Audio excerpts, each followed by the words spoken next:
Blog Talk Radio.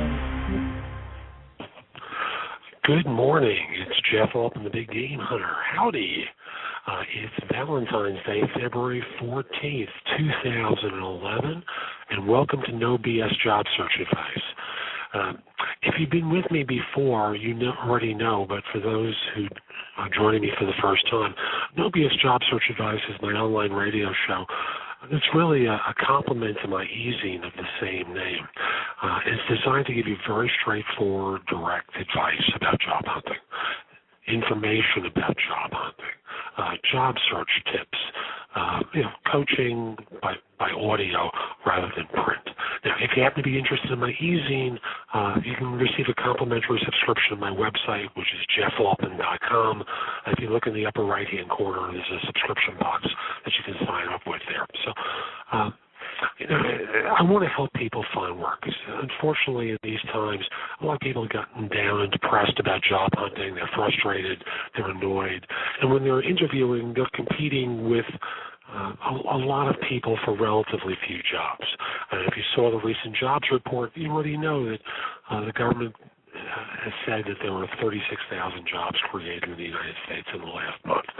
And there are already 15 million people out of work, and a whole bunch more that have given up looking for work or who are underemployed. And I don't want to depress you, but I just want to get you working on finding work. With that, I'm going to talk with you today and try and tie in Valentine's Day as a theme, because job hunting is a little bit like going on a blind date. And if you work with a recruiter, at least you got a setup here. So, the recruiter functioning as the friend there, basically has called you to tell you, hey, I've got a friend who I think you ought to meet. I think you'd have some good chemistry with them. They're good looking. They got a lot to offer, et cetera, et cetera. You know the drill. And thus, you go off on the interview with a certain amount of hope and aspiration.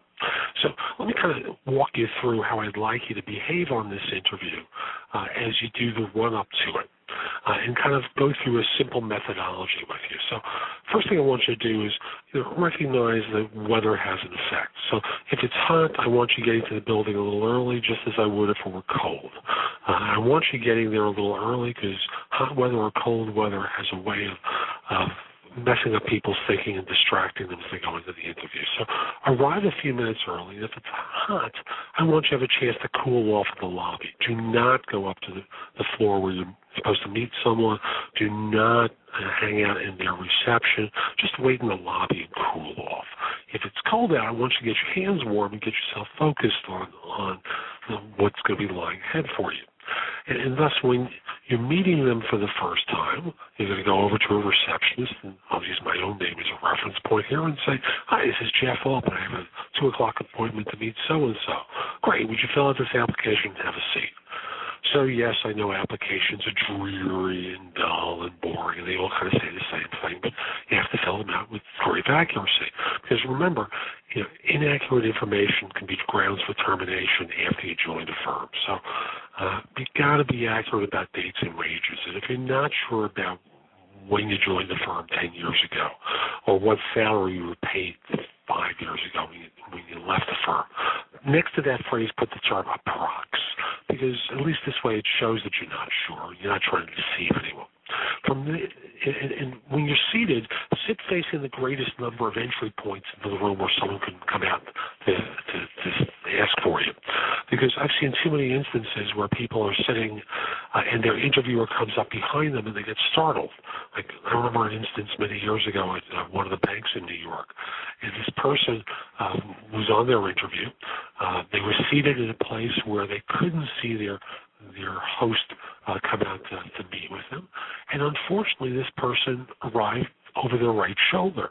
And thus this person on a rainy day had to fold their copy of the New York Times, pick up their briefcase, put their raincoat over their arm, pick up their umbrella, shake hands, and do this all in a way that looks somewhat professional. Start off without appearing rattled, which frankly they couldn't do. So I just want to remind you to sit facing the greatest number of entry points so you can see someone approaching. Don't just go off staring into space. If you've got something to read, by all means, feel free to read. But just don't get so caught up in your reading material or carry something that could be a little risque or inappropriate to an interviewer because you don't want them to get distracted. And then as they greet you, I'd like you to size them up as a human being immediately. Are they smart or not, aggressive or not? What kind of day are they having? And deal with them as you presuppose them to be. My opinion is kind of like on a date. 99 times out of 100 when you meet someone for the first time, your initial instincts about them are right. But because it's your career, it's important, you got a lot riding on this, suddenly people paralyze their decision-making and they feel compelled to feel out the other person. To me, I don't think it makes sense to really worry about the other, about whether you're right or not, because I think socially when people meet another individual, 95 times out of 100, they're right. But because we're nervous, because it's so important to us, we ignore that function and that blink factor and feel like we have to size them up.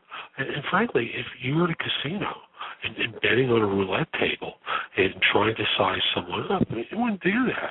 What you do is, if you won 95 times out of 100, you really wouldn't worry about the other 5%. So I just want you to size them up and deal with them as you presuppose them to be. And when you sit down, and as the two of you lower your seats into the chair, instead of waiting for them to ask the first question, I'd like you to take the baton and start off by saying, I'd spoken, since you're working with a recruiter, I'd spoken with Jeff Altman about the job, and he gave me a thumbnail description of it, but I want to get your take on the role. Tell me about the job as you see it and what I could be doing to help you. And if you've applied to an ad, I'd like you to vary that a little bit and say, I recall